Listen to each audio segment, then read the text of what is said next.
रूस की पश्चिमी यूरोपीय देशों के प्रति आक्रामक योजनाओं के कारण रूसी संघ के पास सबको मिट्टी में मिला देने के लिए सभी साधन हैं। जैसा गैबल्स ने कहा था, जितना बड़ा झूठ होगा लोग उतनी जल्दी उस पर विश्वास करेंगे।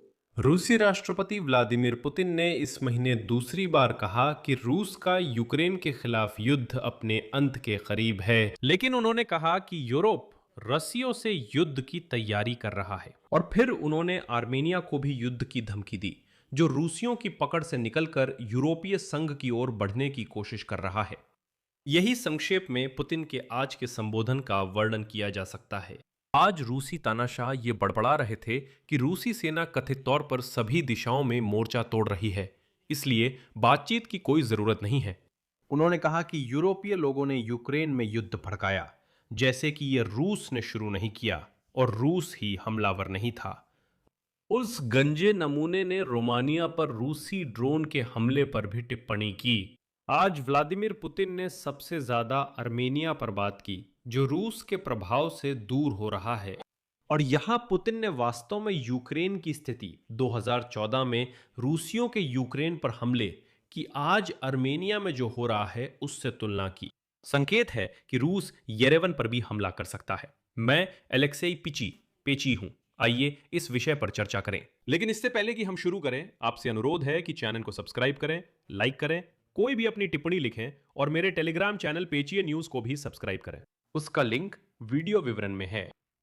हमें वायु रक्षा मजबूत करनी होगी। हम ये कर रहे हैं और आगे भी करेंगे।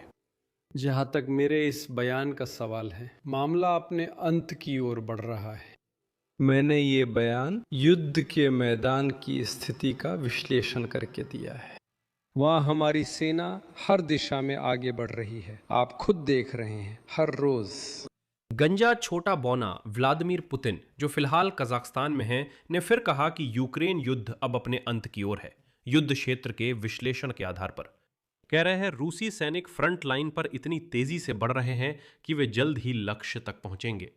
आगे व्लादिमीर पुतिन का उद्धरण है, जहां तक मेरे इस बयान की बात है कि मेरे हिसाब से युद्ध अपने अंत के करीब है, मैंने ये बात यूं ही नहीं कही, बल्कि युद्ध के मैदान की स्थिति के विश्लेषण के आधार पर कही है। वहां हमारी सेना हर दिशा में आगे बढ़ रही है, आप खुद देख सकते हैं हर रोज। इसी समय क्रेमलिन के नेता ने कहा कि वह युद्ध की समाप्ति की समय सीमा के बारे में लड़ाई की स्थिति में कुछ नहीं कह सकते। यहां मैं बस ये कहना चाहूंगा कि यही पुतिन पिछले 12 सालों से जंगली रूसियों को बता रहे हैं कि बस थोड़ा सा और रूस जीतने ही वाला है, बस थोड़ा सा बाकी है।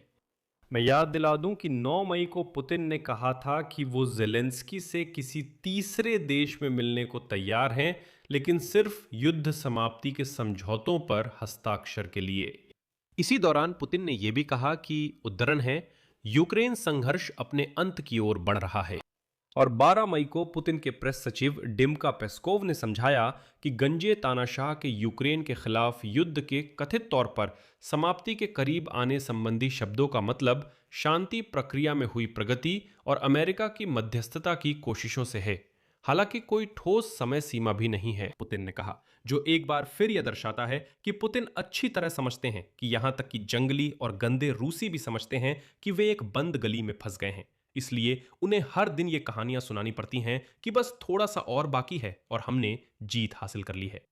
व्लादिमीर पुतिन ने आज कहा कि रूस और अमेरिका यूक्रेन को लेकर शांति प्रक्रिया के तहत संपर्क में हैं, लेकिन दोनों बातचीत नहीं कर रहे। वोलोत्का पुतिन ने यूरोप को धमकाया कि उनके पास ऐसे साधन हैं जिससे वे रूस की धरती पर स्थित ठिकानों को नष्ट करने वालों को मिटा सकते हैं। इस तरह उसने लिथुआनिया के विदेश मंत्री के बयान का जवाब दिया कि नाटो के पास कालिनिंग्राद में रूसी वायु रक्षा ठिकानों को नष्ट करने के साधन हैं। और फिर वहीं व्लादिमीर पुतिन ने समझाने का फैसला किया कि आक्रामक रूसी नहीं है। नहीं, आप क्या कह रहे हैं, आक्रामक तो यूरोपीय हैं। पुतिन ने कहा, उद्धरण, रूस ने यूरोपीय देशों को कभी धमकी नहीं दी और यूरोपीय नेताओं के रूसी संघ के साथ युद्ध की तैयारी के बयानों का इस्तेमाल मॉस्को के साथ टकराव जारी रखने और अपने देशों के बजट से अत्यधिक खर्च को सही ठहराने के लिए किया जा रहा है। यूरोपीय संघ के प्रतिनिधियों के रूस के साथ युद्ध की तैयारी के बयानों पर टिप्पणी करते हुए व्लादिमीर पुतिन ने ऐसे दावों को बकवास, झूठ और घोर तथा बेहुदा झूठ बताया। इसके अलावा पुतिन ने कहा कि आज यूक्रेन में जो त्रासदी घट रही है उसके लिए पूरी तरह से पश्चिमी देश जिम्मेदार हैं।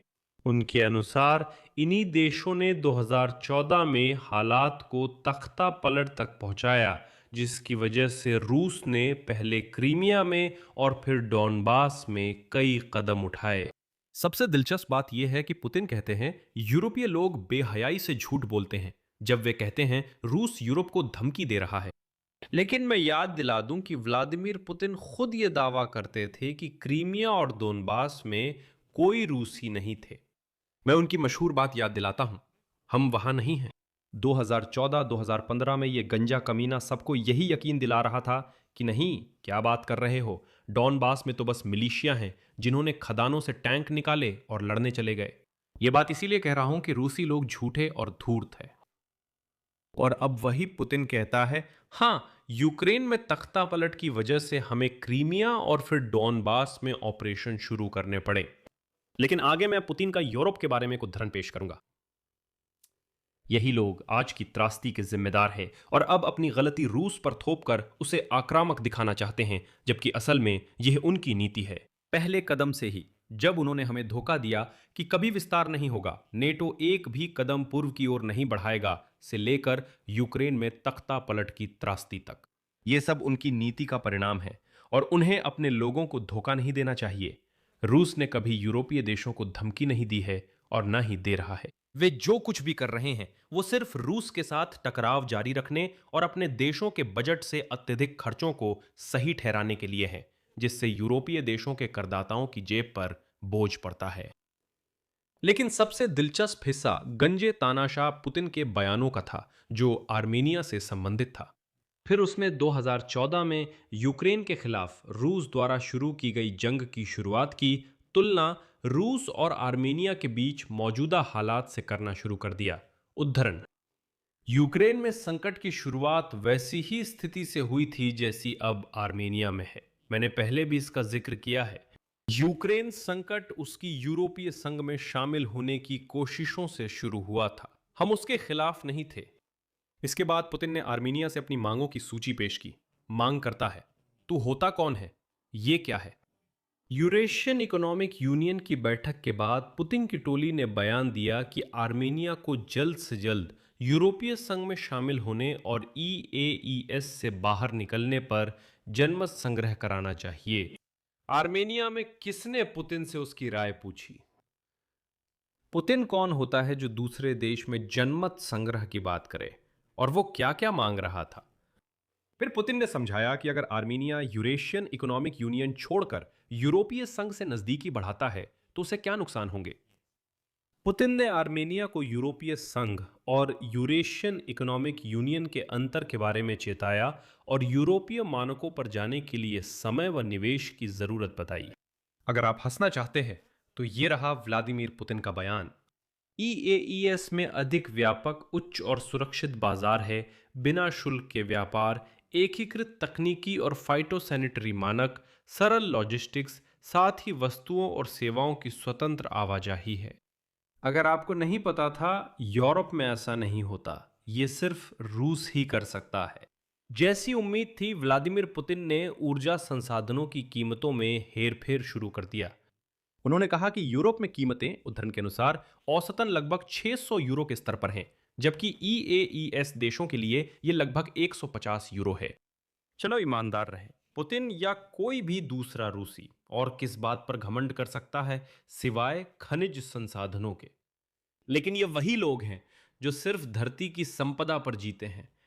खुद वे कुछ भी उत्पादन नहीं करते। ये बेवकूफ जंगली लोग हैं जो बस जमीन से तेल और गैस निकालते हैं और सब कुछ बेच देते हैं। पुतिन ने श्रमिक प्रवास का मुद्दा उठाया। उन्होंने धमकी दी कि रूस में काम करने वाले आर्मेनिया के नागरिकों की नौकरी जा सकती है और उन्हें काम करने के कुछ लाइसेंस बनवाने के लिए मजबूर किया जाएगा। उन्होंने कहा कि आर्मेनिया को मालवाहक परिवहन के लिए परमिट प्रणाली पर लौटना होगा और रेलवे परिवहन के लिए शुल्कों को रूस के अंदरूनी स्तर से बढ़ाकर CIS देशों के स्तर तक किया जा सकता है। वैसे अगर आपको याद नहीं है या भूल गए हैं तो शायद CIS अभी भी मौजूद है। तो बस, और आखिरकार गंजा कमीना। व्लादिमीर पुतिन ने सोचा कि ये सब कथित तौर पर, उद्धरण के अनुसार, आर्मेनिया के GDP में कम से कम 14% की कमी ला सकता है। लेकिन मैं याद दिला दूं, जैसा कि मैंने पिछले एपिसोड्स में भी कहा था, ये साफ है कि आर्मीनिया में अच्छी तरह समझते हैं कि एक ट्रांजिशन पीरियड चाहिए और यूरोपियनों से भी कुछ खास सुविधाएं मांगनी होंगी ताकि ये ट्रांजिशन पीरियड वाकई में कम से कम तकलीफदेह हो। यहाँ विराम लेता हूं। अपनी राय और अपने निष्कर्ष नीचे कमेंट्स में लिखें। चैनल सब्सक्राइब करें, बेल आइकन दबाएं और लाइक करें। अपना ख्याल रखें। अलविदा।